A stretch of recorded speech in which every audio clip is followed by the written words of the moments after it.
Cuando las autoridades fallan, solo nos queda recoger el cadáver. El caso de Shanna Grice. 5 denuncias, un silencio y una muerte anunciada.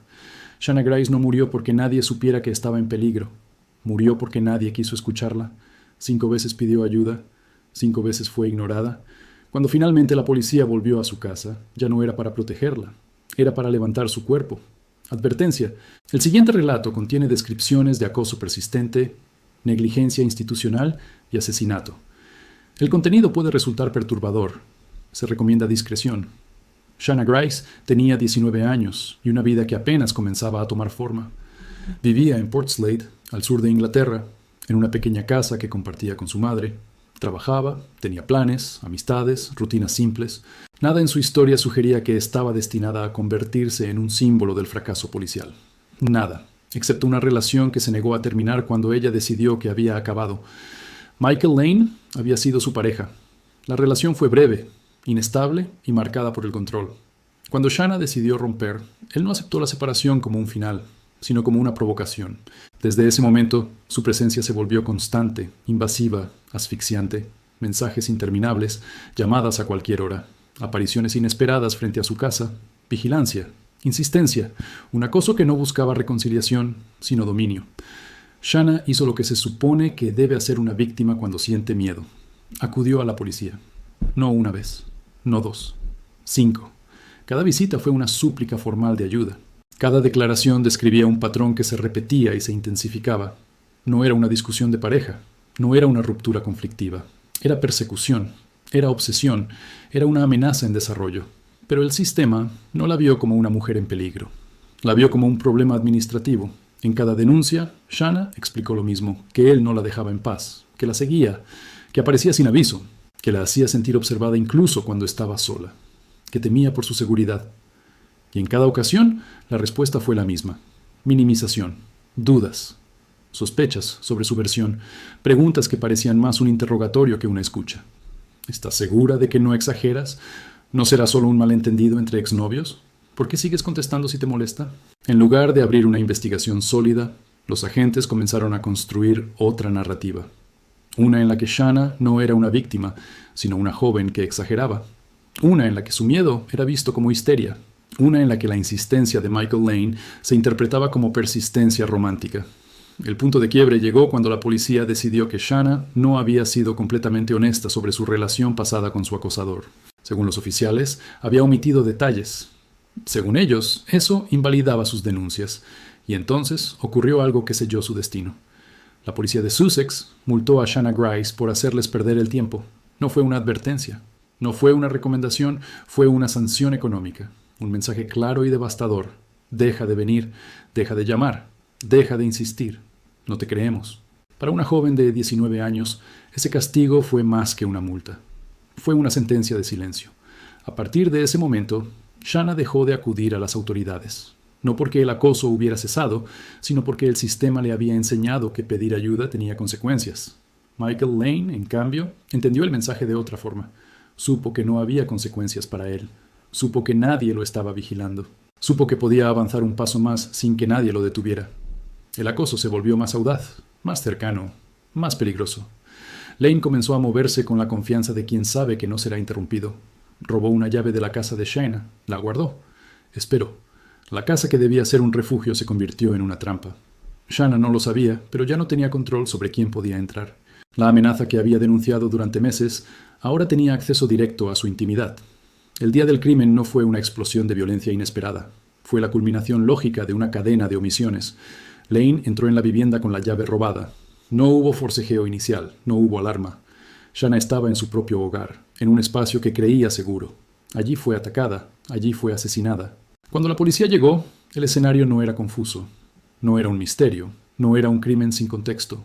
Todo estaba escrito de antemano en los informes que nunca se tomaron en serio. Shanna Grice había dicho su nombre, había señalado al responsable, había explicado el riesgo, había pedido protección y aún así murió sola, en silencio, con el mismo miedo que había intentado denunciar.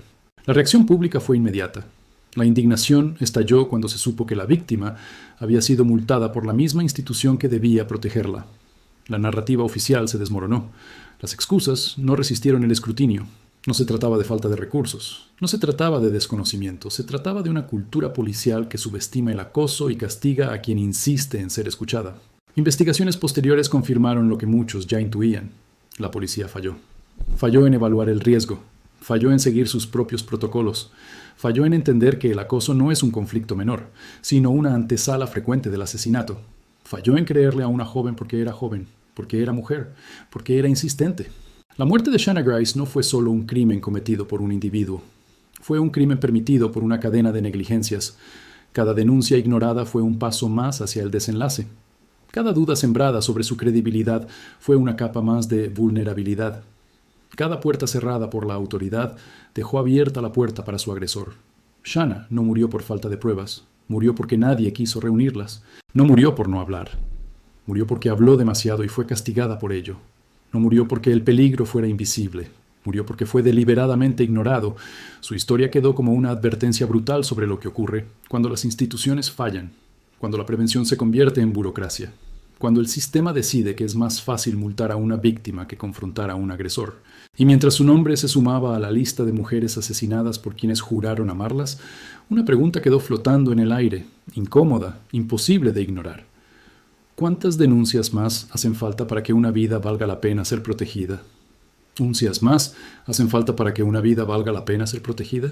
La muerte de Shanna Grice no cerró la historia, apenas la abrió, porque cuando su nombre apareció en los titulares, lo que comenzó a salir a la luz no fue solo el crimen, sino todo lo que había ocurrido antes y que nunca debió ocurrir. La investigación posterior reveló una cadena de decisiones que, vistas en retrospectiva, resultaban imposibles de justificar. Cada llamada registrada, cada visita al cuartel, cada anotación superficial en los informes policiales, todo estaba ahí. El peligro había sido anunciado con claridad, con insistencia y con miedo genuino. No fue una intuición equivocada ni una paranoia adolescente. Fue una lectura precisa de una amenaza real. Michael Lane no era un desconocido para la policía. Su nombre figuraba en los registros vinculados directamente a Shanna. Existía un patrón claro de acoso, repetición, vigilancia y control. Sin embargo, nunca se realizó una evaluación de riesgo adecuada. Nunca se activaron medidas de protección. Nunca se estableció una vigilancia mínima. Nunca se consideró seriamente que la insistencia de Lane no era amor, sino obsesión. Cuando los investigadores independientes revisaron el caso, descubrieron que los agentes no solo habían minimizado las denuncias, sino que habían invertido el foco. En lugar de observar la conducta del acosador, comenzaron a cuestionar la credibilidad de la víctima. Cada inconsistencia mínima, cada detalle impreciso, fue utilizado para desestimar el conjunto del relato. Shanna dejó de ser una joven en peligro para convertirse en alguien problemática, conflictiva, exagerada. Esa mirada sesgada tuvo consecuencias fatales, porque mientras Shanna era observada con sospecha, Michael Lane actuaba con total libertad. Nadie le pidió que se detuviera. Nadie le impuso límites, nadie le dejó claro que estaba siendo observado. El silencio institucional se convirtió en una forma de permiso. El juicio contra Lane confirmó lo que ya no podía ocultarse. El asesinato no fue impulsivo, fue planeado. La llave robada, el acceso a la vivienda, la elección del momento. Todo indicaba preparación. No fue un arrebato emocional, fue la culminación de una obsesión que había crecido a la vista de todos. Lane fue condenado. La sentencia reconoció la brutalidad del crimen y la responsabilidad directa del agresor, pero ninguna condena podía devolverle la vida a Shanna. Y, sobre todo, ninguna sentencia podía borrar la sensación de que su muerte pudo haberse evitado. La policía de Sussex fue sometida a una investigación interna. El informe resultante fue devastador.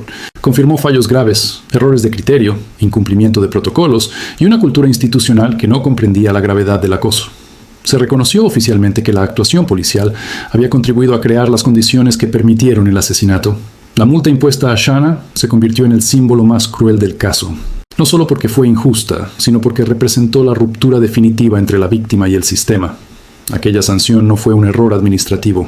Fue un mensaje de desprotección, un acto que le enseñó a una joven aterrada que insistir podía salirle caro. Tras la publicación del informe, se ofrecieron disculpas públicas a la familia. Se prometieron reformas, se anunciaron cambios en los procedimientos, nuevas capacitaciones, nuevos protocolos para tratar casos de acoso, palabras que intentaban reparar lo irreparable. Pero para la madre de Shanna, esas promesas llegaron tarde. Su hija no necesitaba disculpas, necesitaba protección. Necesitaba que alguien la creyera cuando aún estaba viva. El caso generó un debate nacional en el Reino Unido. Se cuestionó la forma en que las autoridades tratan las denuncias de acoso. Se habló del sesgo de género, de la tendencia a minimizar la violencia cuando no deja marcas visibles, de cómo muchas mujeres deben insistir una y otra vez hasta que ya es demasiado tarde. Shanna Grice se convirtió en un nombre que incomoda, porque su historia no es excepcional, es representativa. Refleja un patrón que se repite en distintos países, bajo distintos sistemas, con la misma consecuencia final. Mujeres que advierten, instituciones que dudan, agresores que avanzan y un desenlace que todos dicen no haber visto venir. Lo más perturbador del caso no es solo el crimen, sino la claridad con la que pudo haberse evitado. No se necesitaban recursos extraordinarios, no se necesitaban tecnologías avanzadas, bastaba con escuchar, bastaba con tomar en serio una amenaza repetida, bastaba con aplicar protocolos que ya existían y que fueron ignorados. Shanna no pedía privilegios, pedía seguridad, no pedía castigo inmediato, pedía prevención. Y el sistema decidió que su miedo no era una prioridad. Hoy su nombre aparece en informes, documentales y debates académicos. Se cita como ejemplo de negligencia, como advertencia institucional, como caso de estudio. Pero detrás de cada análisis hay una vida truncada. Una joven que dejó de existir porque la autoridad encargada de protegerla decidió que no valía la pena intervenir. Su historia obligará a una pregunta incómoda. ¿Cuántas Shanna más existen ahora mismo, tocando puertas que no se abren? ¿Cuántas denuncias se archivan bajo la etiqueta de conflicto menor mientras el peligro crece en silencio? ¿Cuántas veces más se repetirá este patrón antes de que la prevención sea real y no solo un discurso posterior al desastre? El asesinato de Shanna Grice no fue una tragedia inevitable, fue una tragedia anunciada, una que se construyó día a día, denuncia a denuncia, indiferencia tras indiferencia, una que demuestra que la violencia no siempre comienza con un golpe, sino con la desconfianza hacia quien pide ayuda. Recordar su caso no es un ejercicio morboso, es un acto de memoria y de exigencia, porque mientras las instituciones sigan fallando de la misma manera, su historia seguirá repitiéndose con otros nombres y otros rostros.